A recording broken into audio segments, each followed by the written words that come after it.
तो हेलो दोस्तों, कैसे आप सब अच्छे हैं। उम्मीद करता हूं कि आप लोग बहुत अच्छे होंगे और मन लगा करके तैयारी कर रहे होंगे, क्योंकि एग्ज़ाम बहुत नज़दीक है। और एग्ज़ाम को देखते हुए हम जो है आपके लिए लेके आए हैं बिहार पुलिस कांस्टेबल का 30 दिन का मैराथन क्लास, जिसमें आपको जो है सभी चैप्टर से प्रश्न देखने को मिलेगा। तो चलिए स्टार्ट करते हैं हम लोग। पहला प्रश्न आपको दिख रहा होगा। पहला प्रश्न कहता है जो x का वह न्यूनतम मान जिसके लिए संख्या इतना जो है 3 से पूर्णतः विभाज्य है, तो x का मान ज्ञात करिए। अब जब इसको हम लोग सॉल्व करेंगे तो ज़रा देखिएगा, संख्या क्या दिया हुआ हमको। संख्या दिया हुआ है जो 6, 3, 8, x, 4, 3, 5।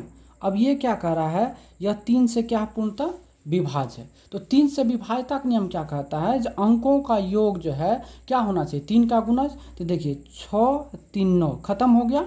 अब देखिए 5 और 4 क्या हो गया, खत्म हो गया। अब देखिए 8, 3 कितना हो गया, 11। ठीक है। अब 11 में आप कौन सी न्यूनतम संख्या जोड़िएगा ताकि यह संख्या 3 से विभाज्य होगा। कर एक्स का न्यूनतम मान, अधिकतम तो कुछ भी हो सकता है। तो न्यूनतम मान हम देख रहे हैं कि 1 अगर जोड़ देंगे इसमें, यानी x बराबर अगर हम 1 ले लेते हैं तो यह क्या होगा, 11 1 12। 12 में 3 से भाग देंगे तो पूरा पूरा कट जाएगा। तो देखिए ना, 11 प्लस 1/3 यानी 12/3 इजकल टू 4, कट गया पूरा पूरा, अर्थात x का मान क्या होगा, 1 होगा। तो फाइनल आपका रिजल्ट क्या होगा, ये। समझ गए बात को, ठीक है। चलिए अब नेक्स्ट क्वेश्चन पे चलते हैं हम लोग।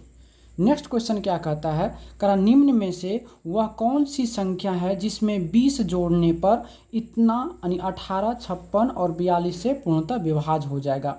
ठीक है। तो कह रहा है जिसमें 20 जोड़ने पर, कह रहा है इसमें से ऐसा कौन सा संख्या जिसमें अगर हम 20 जोड़ देंगे तो वह संख्या 18, 56 और 42 से पूर्णतः विभाज्य। चलिए ना, 20 को हम क्या करते हैं, इसमें ऐड कर देते हैं। प्रत्येक संख्या में 20 को ऐड कर दीजिए। चलिए, इनको जब जोड़िएगा तो ये होगा कितना, 524। इनको जब जोड़िएगा तो ये होगा 544। इनको जब जोड़िएगा तो ये होगा 534। और इनको जब जोड़िएगा तो ये होगा 4, 8 2 10, 4 1 5। ये सभी संख्या आ गए। अब संख्या क्या होना चाहिए, 18, 56 और 42 से पूर्णतः विभाज्य होना चाहिए। तो अगर हम 18 है तो 18 अगर है तो आप देखते हैं, अगर 18 से कोई तभी संख्या विभाज्य होती है जब संख्या 2 और 9 से विभाज्य होता है क्या। और यहाँ पे 42 है तो 42 से तभी कोई संख्या विभाज्य होगा जो 6 और किससे विभाज्य होगा, 7 से। तो 6 से विभाज्यता का नियम क्या कहता है, जो संख्या 2 और 3 से। तो देखिए 2 से तो सब विभाज्य है। अब 3 से देखिए 18 का जब विभाज्यता लगाएंगे तो इसमें क्या करेंगे, 2 और 9 का विभाज्यता चेक करेंगे। और 42 का जब हम लगाएंगे तो 6 और 7 का चेक करेंगे। और 56 का जब होगा तो इसमें जो है 8 और 7 का चेक करेंगे। ठीक है। तो चलिए सबसे पहले हम 6 के विभाज्यता नियम को देखिए, 5 2 7, 5 2 7 4 11। 11 जो है क्या 6 से विभाज्य है, नहीं है। तो ये आपका 6 से विभाज्य जो है नहीं होगा। इसको जो है 4 4 8 5 13, यह भी नहीं होगा। 4 3 7 5 12, ये हो रहा 5 4 9। 9 जो है 6 से विभाज्य नहीं हो रहा। अगर 6 से डिवाइड कर क्या कहते हैं, हाँ 5 4 9 है, ये हो रहा है। और देखिए 7 4 3 7 5 12, ये भी हो रहा है, ये भी हो रहा है। 3 से हो रहा है, ये भी हो रहा है। ये देखिए 4 4 8 5 13, 3 से भाग नहीं हो रहा। 5 2 7 5, 4 2 6, 5 11, ये नहीं हो रहा। अब देखिए यह जो है 6 से दोनों विभाग। अब 6 से, अब 7 से चेक करेंगे। अब 8 से विभाज्यता भी चेक कर सकते हैं। देख लीजिए 8 से कौन, इसको अगर करिएगा तो 8 छाके 48, 2 8 3 24 पूरा पूरा कट रहा है। इसको चेक करिए 8 से विभाज्यता, 8 से तो 8 छाके 48, 5 54 नहीं होगा। यानी ये जो है 8 से विभाज्य नहीं है, एक ही संख्या ये है। तो अर्थात आपका ऑप्शन कौन हो जाएगा, 484 आपका आंसर हो जाएगा। समझ गए बात को। देखिए ना, 8 से डिवाइड करिए। 8 से जब आप 504 को डिवाइड करेंगे तो 8 छाके हो जाएगा 48, बच जाएगा 2 24, 8 3 24, पूरा पूरा कट गया। तो फाइनल आंसर क्या हो जाएगा आपका, 484। चलिए अगला प्रश्न की बात करते हैं।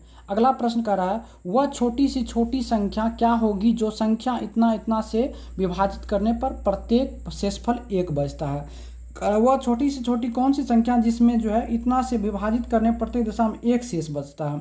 अगर हम इसमें से 1 को घटा लें तो वह संख्या पूर्णतः विभाज्य होना चाहिए।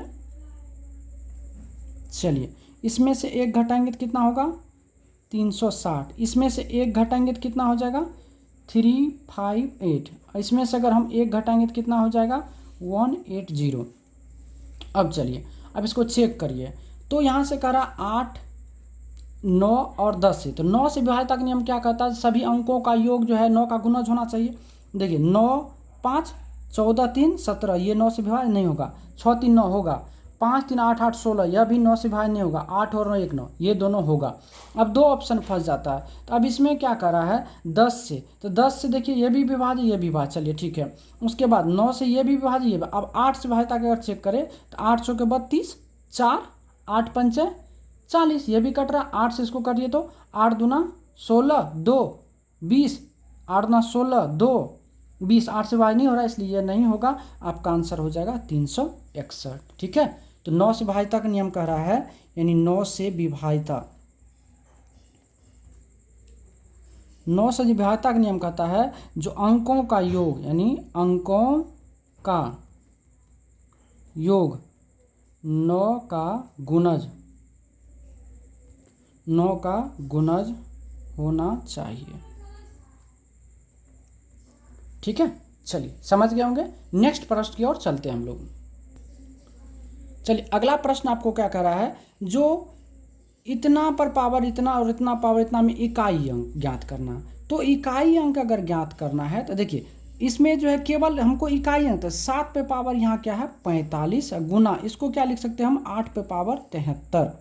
अब देखिए अगर किसी संख्या के इकाई अंक पर, ठीक है, अगर किसी संख्या के क्या इकाई अंक पर क्या रहता है 2 3 7 और 8 रहता है, तो पावर, ठीक है, पावर में क्या करना है 4 से भाग देना अंतिम 2 अंक में। तो पावर का अंतिम 2 कितना है 45, 45 में जब आप 4 से भाग देंगे तो 11 चौके 44 बचेगा 1। अब देखिए भाग देने के बाद जब शेष बचता है इसमें जब शेष बचता है और क्या करते हैं पावर, तो शेष अगर 1 बचता है तो पावर 1 करते हैं, 2 बचता है तो पावर भी 2 करते हैं, 3 बचता है तो पावर भी 3 करते हैं और 0 बचता है तो पावर भी 4 करते हैं। इसका वीडियो हम बना के डाल दिए हैं। ठीक है, तो अब ये 45 में अगर 4 से भाग दिया तो कितना हो जाएगा 11 चौके 44, 1 बचेगा, तो 7 पे पावर 1 गुना 8 है, तो फिर क्या करेंगे इसमें भाग 73 में, तो 18 चौके 72 हो गया, शेष कितना बचेगा 1, जब शेष 1 तो पावर 1, तो 8 पे पावर 1। अब देखिए तो अब ये हो गया 7 गुना 8, तो 8 7 कितना हो गया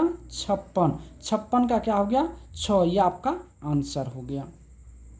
ठीक है, इकाई अंक का ये रूल कहता है यदि किसी संख्या के इकाई अंक पर 2 3 7 और 8 में से कोई भी एक अंक रहेगा तो पावर के अंतिम 2 अंक में 4 से भाग देना, भाग देने के बाद शेष अगर 1 आएगा तो पावर 1 करना, 2 आएगा तो 2 करेंगे, 3 आएगा तो 3 करना, 0 आएगा तो 4 करना। ठीक है, चलिए समझ गए होंगे। अब नेक्स्ट प्रश्न की ओर चलते हैं हम लोग।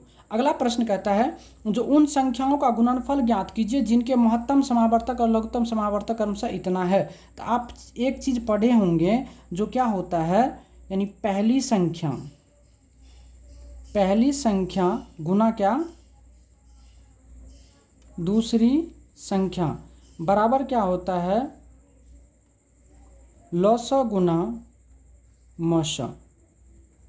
इसको हम लोग क्या बोलते हैं गुणनफल भी बोलते हैं, गुणनफल, यानी पहली संख्या और दूसरी संख्या क्या बोलते हैं गुणनफल। तो लॉसा का मान कितना यहाँ देखिए तो 40 है, मौसा का मान कितना 8 है, तो 8 चौके कितना हो गया 32, तो हो गया कितना 320, और यही आपका क्या हो गया आंसर हो गया ऑप्शन नंबर 1। समझ गए होंगे। चलिए अगला प्रश्न की बात करते हैं हम लोग। अगला प्रश्न क्या कहता है, जो ये सरलीकरण है और इसको क्या करना सॉल्व करना। देखिए क्या दिया हुआ है 42/2 प्लस m गुना 3 माइनस 22/11 प्लस 3 बराबर 28। ठीक है, अब देखिए इसमें सब जब भाग दीजिएगा तो कितना होगा 21 प्लस कितना होगा 3m माइनस, अब 22 में अगर 11 से भाग दें 11 दूना 22 प्लस का 3 बराबर कितना 28। अब देखिए 21 और 3 24 में से 2 गया 22, यानी 3m प्लस 22 बराबर 28, तो 3m बराबर 28 माइनस 22 क्या, तो 3m बराबर 6, तो m बराबर 6/3 यानी कितना हो गया 2। ठीक है, आप लोग को समझाने के लिए हमको इतना करना पड़ा, नहीं तो आप यहीं पर आराम से कर सकते थे। 21 हो गया इधर, उधर 3, 24 हो गया, 24 में से 2 गया 22, 22 में से इधर 28 में से 22 गया कितना 6, तो 3m बराबर 6, तो कितना m बराबर 2। समझ गए बात को? तो इस टाइप के सवाल को आराम से बना लेना, ठीक है। चलिए अब नेक्स्ट सवाल की ओर चलते हैं। नेक्स्ट सवाल आपका क्या करा पहली संख्या का 75% दूसरी संख्या के 60% के बराबर है, तो पहली संख्या तथा दूसरी संख्या का अनुपात ज्ञात करें। बहुत अच्छा सवाल है। पहली संख्या यानी फर्स्ट नंबर का कितना 75% जो है करा सेकेंड नंबर का कितना परसेंट के बराबर 60% है। अब देखिए दोनों में परसेंट है, परसेंट खत्म हो गया, तो क्या यहाँ इसको लिख सकते हैं फर्स्ट नंबर बटे सेकेंड नंबर बराबर 60/75, 15 चौके 60, 15 पचे 75, यानी रेशियो आप लिखेगा तो 4:5 ये आपका आंसर हो जाएगा, इसलिए आंसर हो जाएगा ये, ठीक है। चलिए अगला सवाल करा एक बेईमान व्यापारी जो है, एक बेईमान व्यापारी, ठीक है, एक बेईमान व्यापारी 250 ग्राम के बजाय इतना ग्राम 200 ग्राम गलत वाट का वजन का प्रयोग करता है, तो उसका लाभ प्रतिशत। देखिए तो लाभ प्रतिशत बराबर क्या, वजन का जब सवाल आएगा तो लाभ प्रतिशत बराबर क्या होता है, लाभ गुना 100 बटे गलत वाट। अब देखिए अब जब बैठाएंगे यहाँ पे तो 250 ग्राम की जगह कितना ग्राम देता है, मात्र 200 ग्राम देता है, यानी 50 ग्राम को उसको लाभ हुआ, गुना कितना 100 बटे क्या गलत वाट कितना है 200, तो यहाँ लिख दीजिए 200, 2 जीरो से 2 जीरो खत्म, 2 से काटे तो कितना हो गया 25%, ये आपका क्या हो गया आंसर हो गया। समझ गए बात को? चलिए नेक्स्ट सवाल क्या कहता है, नेक्स्ट सवाल कहता है जो इतना के 3 क्रमिक छूटों के समतुल्य एकल छूट क्या होगा। देखिए बहुत अच्छा प्यारा सवाल है। अगर एकल छूट अगर निकालेंगे, एकल छूट बराबर 100 माइनस 100 गुना 50% छूट, तो कितना बचा 50/100, फिर दूसरा छूट कितना है 30%, कितना हो जाएगा 70/100, तीसरा कितना 20%, कितना हो जाएगा 80/100। बस आपको काट दीजिए, ये दोनों से ये दोनों खत्म हो गया, 50 दूना 100, 2 से कितना हो गया 40, ये दोनों जीरो से ये दोनों जीरो खत्म, अर्थात हो गया कितना 100 माइनस 7 चौके 28%, तो हो जाएगा कितना 72%, ये और आपका आंसर हो जाएगा, ठीक है। चलिए अब नेक्स्ट सवाल को चलते, थोड़ा नंबर में उल्टा हो गया, ठीक है। अब देखिएगा, अब यहाँ पे एक सवाल है बहुत प्यारा सा सवाल, क्या कहता है इतना इतना इतना का जो x का औसत 38 है, तो x का मान ज्ञात कीजिए। बहुत अच्छा सवाल है। देखिए कितना है 35, 39, 41, 46 और 27, और x का औसत वैल्यू कितना दिया है 38, इसका मान लेते हैं एवरेजिंग वैल्यू कितना है 38।